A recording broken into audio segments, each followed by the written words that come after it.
Welcome to Comeback Class, a podcast that'll teach you how to turn your breakup into the best thing that ever happened to you. And now your host, Lauren Lewis. Hey friend, welcome back to the show. So excited to have you here as always. This week we're going to be talking about self-care, specifically self-care after a breakup. But let's be honest, these tips and these ideas you can use anytime that you're in need of some self-care. Now, if you're anything like me and you have lots of goals and responsibilities and priorities and lots of different things going on, you may put self-care on the back burner.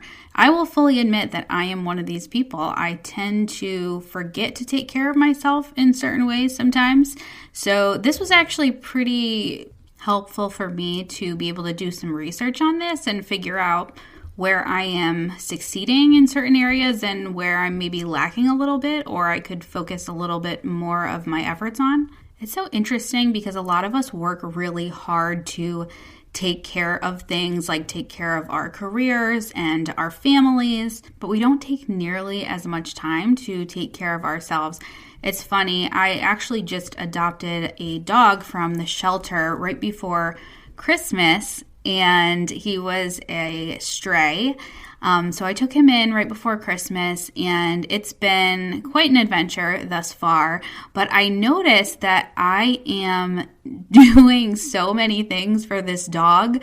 Like, I'm getting him all the medications that he needs, and I'm buying him the best foods, and I'm buying him all these toys for him to play with, and I'm walking him and doing all these things, which I should be doing, and I'm glad I'm doing them, and he's really thriving now, so I'm super happy about that. But it's interesting because I actually mentioned to my therapist, I was like, I feel like I take way better care of this dog than I take care of myself. And I'm sure that she asked me why I think that is. And the truth is, I really don't know. But if you're someone that also has pets or kids or a spouse, you may realize that you are kind of the same way, that you take really good care of everyone else in your life that's important to you, but you don't take enough care of yourself. So it's always important to try to incorporate different aspects of self-care on a regular basis, right, as a routine.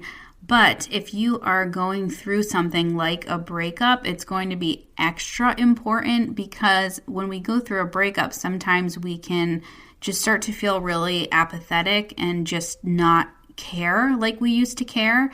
So it's important that you remember to care for yourself. And you don't have to do all of these things. Like, it doesn't have to be self-care 24/7 because that's hard. But if you could just maybe pick one or two things that really work for you, that fit in your schedule, that you enjoy doing, then it's really going to help you get through this process. So let's hit it. Number one, you probably already know what it is, and that is exercise. I'm not going to lie to you. Exercise is very hard for me. It's always been hard for me. It's hard, especially for me right now, because I feel like I'm so busy and I have so many things to do that I don't have time to exercise. That's some personal trainer somewhere would probably just say that's an excuse, which it probably is. However, I'm working on it. So exercise doesn't have to be anything crazy. You don't have to go ham at the gym 7 days a week. It doesn't have to be anything like that. I think I mentioned before in another episode that if your self-care is just getting up and going for a walk, that's enough sometimes. That's you're still releasing endorphins and you are still maintaining some kind of physical activity. So it will help you physically, obviously, but it will also help you mentally. Lucky for me, I have a little less of an excuse now because I have a dog and the dog needs to go for a walk. So guess what? I'm going for a walk too. It can also be really tempting during a breakup to want to self-isolate. And this is something that I also struggle with. I am naturally introverted. I guess I'm more of a extroverted introvert. I think that's a thing where, I can be social and I enjoy being social with other people, but sometimes I really just want to be by myself. But if you're going through a breakup, it's really important that you try to maintain some kind of social connection so that you're not alone ruminating in your thoughts all the time. And I don't know if this happens for a lot of other introverted people, but I know a lot of times it's like the anticipation of going out and doing something and being social is more anxiety inducing than actually just doing it. Like most of the time when I do make plans and I do go out, I end up having a great time and I'm glad that I went. So it's just a matter of finding social situations that you're comfortable being in. If you don't like being in a huge crowd of people or you don't like going to parties, you don't have to do that. You can just like go get coffee with a friend, or you can implement what we just talked about, exercise with a friend. You can go for a walk with a friend. So then you are having that social connection and you're also getting exercise. So you're like killing two birds with one stone, as they say. Although now that I think about it, that saying is kind of weird because why would you want to kill a bird, let alone two? Anyway, moving on. The next thing you can consider is taking up a new hobby, and we've talked about this before, or you can pick up an old hobby that maybe you haven't done in a while. Obviously, these things are activities that bring us joy. That's basically what a hobby is, I would say. An activity that you enjoy doing. And maybe you don't have a hobby. Maybe you've never had one. You know, there are lots of people out there that simply go to work, take care of their responsibilities, do what they got to do, and that's it. They don't really consider, hey, maybe I should pick up some kind of activity that's fun. So if that's you, maybe just think about something that is interesting to you or something that you want to try, and you don't have to be fantastic at it. You don't have to be amazing at whatever your hobby is in order for it to be your hobby, right? You can just pick something up and just start practicing at whatever it is. Maybe you want to learn to play an instrument. So go buy the instrument or rent one or something. Maybe take some lessons. You know, it's just getting your mind on something else, getting you focused on a new goal, like learning how to play that instrument is really going to do amazing things for your mental health. Another important aspect of self-care is relaxation. Now, I don't mean sleeping all day, although that does sound appealing sometimes. That's not what I'm talking about here. Maybe take a bath with some nice smelling candles or learn how to meditate. There are apps now on your phone that will train you and teach you how to meditate. This is something that I also recently started practicing, and it really is helpful. It's just a matter of sticking with it because it does take a little while to, I guess, be able to do it correctly.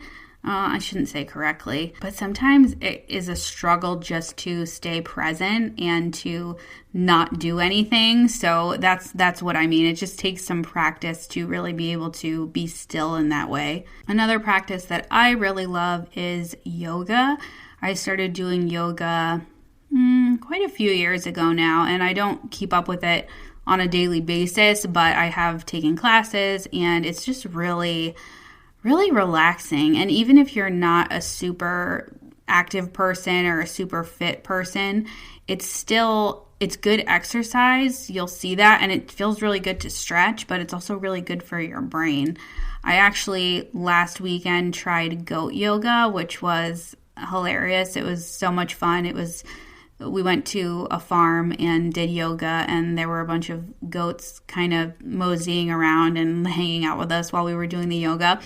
And it was so fun just to be able to be out there with the animals and be outside, and it was just really relaxing and really fun. So if that's something that you've heard about or you thought about trying, I would suggest it. It was a lot of fun. If you're the adventurous type, or if you've had some trips on your bucket list, now is a great time to go ahead and take one of those trips. Even if it's just a little weekend getaway or something like that, being in a new place, having different surroundings, being able to explore, that's going to be really great for you as well. Sometimes when we're going through something that's really painful, like a breakup, our world can seem very, very small. So when you get out there and you explore a little bit and you realize that the world is so vast and there's so many things to see and there's so many different cultures to experience, it really does pick you up a little bit. And just being able to plan the trip is going to give you something to look forward to as well. Once again, another thing I'm going to recommend is seeking therapy. And you might be like, how many times is this chick going to tell me to go to therapy? But I promise you, if you haven't gone, if you're afraid of going to see a therapist, it is not scary at all. They're wonderful people, and it will do so much more for you than you could possibly realize. Taking care of your mental health is nothing to be ashamed of. It means that you are healthy. And honestly, now this is just me personally, but if I was on a date with someone and they just casually mentioned that they're in therapy, I would think green flag. Great. That's wonderful news, because so many people need it, but they just don't go get it. So if you're struggling with your breakup and you have the means to do so, go see a therapist. This next one is simple but very effective, and that is just to get outside. Get some vitamin D. Now, you can combine this with exercise. You can combine this with social connection and hang out with people and do an activity outside. You can find outdoor hobbies. It just really does a lot for you mentally to be out in nature and be outdoors. I had these next two listed separately, but I'm actually going to combine them because I think they go together, and that is to practice mindfulness and also practice gratitude. So mindfulness is allowing yourself to be present in the moment. So if you're eating, you're going to be thinking about how the food tastes and how it smells. And some people might roll their eyes and think, oh, okay, this is a little too woo-woo for me. But seriously, we go through life so quickly. Sometimes, do you ever drive from one place to another and you don't even remember getting there? You don't even remember the drive at all? It's because we're so distracted and we're thinking about all these other things. We're not being present in the moment. So that's all I'm suggesting, is that you slow it down a little bit and try to be present in the moment. And then to combine with that, you can practice gratitude. So you can, whatever it is that you're doing, you can be, taking a shower and thinking, I'm so grateful that I have access to clean, warm water. I'm so grateful that I have this comfortable, warm bed to sleep in and this roof over my head that is protecting me from the elements, right? There are so many things to be grateful for as you go throughout the day. So try to purposely acknowledge those things, because it's so easy to forget how fortunate we really are in a lot of ways. If you are an anxious person, this will be especially helpful for you. There is research out there that says that your brain cannot respond to feelings of anxiety and gratitude at the same time. And that is because gratitude helps reduce stress hormones. So imagine if you were able to implement gratitude practice into your everyday life. Do you think that it would make you a little less anxious? It's interesting to think about why some of us are wired in this way, where we tend to focus more on what we lack than what we actually have. So what I'm suggesting to you is that you actually have control over your thoughts and how you think about things. Now, I'm not saying you have to be a positive Polly and everything is sunshine and rainbows and cupcakes all the time, because that's just not life. That's not realistic. That's not how the world really is. But you can look at certain situations every single day and decide how you're going to feel about them. Now, no one's going to sit there who's going through a really bad breakup and say, I'm so glad this breakup happened. This is just what I needed. And no, that's not what I'm saying. What I'm saying is you can, so for example, you're going through a breakup, look at this situation, and instead of saying something like, why do bad things always happen to me? Why do I always get hurt? Why do I have to deal with so much pain? Why don't you ask yourself, okay, what does this make possible for me? What does this allow for me to do? Was there a reason that this needed to happen? And your brain loves to answer the questions that you are asking it. So if you ask it questions like that, it's going to give you answers. Actually, either way, it's going to give you answers. If you ask yourself, why do these things always happen to me? Your brain is going to come up with answers like, because I'm not good enough, because I'm too fat, because I'm not pretty enough, because I'm broke, I'm stupid, I don't deserve it. And it can go on and on like that. So please do yourself a favor and start asking your brain different questions. Just like you can feed your body junk, you can feed your brain junk too. You can get that from outside sources, and you can get that internally from within yourself. Your own thoughts can be junk. So if you're prone to thinking these junk food type thoughts, then you're going to have to do a little bit of work. It's not going to happen overnight, but every time you have a bad thought about yourself, or you're having a negative question, or a question that you know is going to get a negative answer, think about how you can reword that, or think about how you can change your thoughts. Now, this is a practice, so this does take time, but eventually it does get easier, just like anything else that you practice at consistently.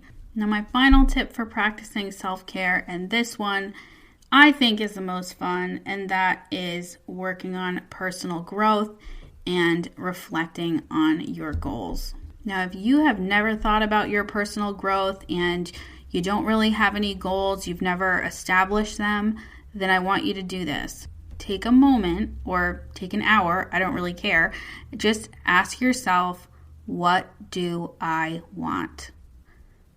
The crazy thing is, so many of us never ask ourselves this. And why? Why do you think that is? Is it because we don't think we deserve the things that we want, or we're not even sure what we want? And if you're not sure what you want, why is that? Is it stressful to think about what you want? Now, why would it be stressful? Do you feel like the things that you want are maybe materialistic or silly? I don't care what it is. Whatever it is that you want is valid, and I want you to write it down. And I want you to write down as many things that you want as you can think of. And don't allow yourself to stay small here. Really think about what are those big, lofty, crazy, people would look at you sideways if they knew goals. Now, I think of goals as like the water to us as plants, right? So if you are a plant, you need water to grow. If you don't get the water, then you're going to die. Now, I don't mean literally, this is just an analogy, but spiritually, I guess you could say you will die if you're not watered, if you don't have something that is going to allow you to grow and reach higher. So the first step in goal setting is identifying what you actually want. But you can't stop there. If you stop there, then what you have is simply dreams. Now, this might sound kind of corny to you, but stick with me. If all you have are dreams, you're not going to get them, right? If you want to win the lottery and make millions of dollars, that is your internal self saying that you don't think you're capable of earning millions of dollars. That it is something that you could only acquire with a stroke of luck. Successful people don't rely on luck. They have goals and they have plans. And I'm not just talking about success in terms of money. I'm also talking about health success, relationship success. Any area that you have a goal in, you are going to need a roadmap. If you really want to be able to track your progress and really make every day count as you're working towards your goals, then I want you to go to the heartbreaknurse.com/goal journal. I have partnered with this amazing company called Best Self, and they have a journal called the Self Journal. It's really cool. It will help you figure out what your goals are and then define certain milestones that you will get to as you go down the path. And then it's also going to help you really get down to your plans and plan for the weeks ahead and plan for each day. So it's extremely thorough.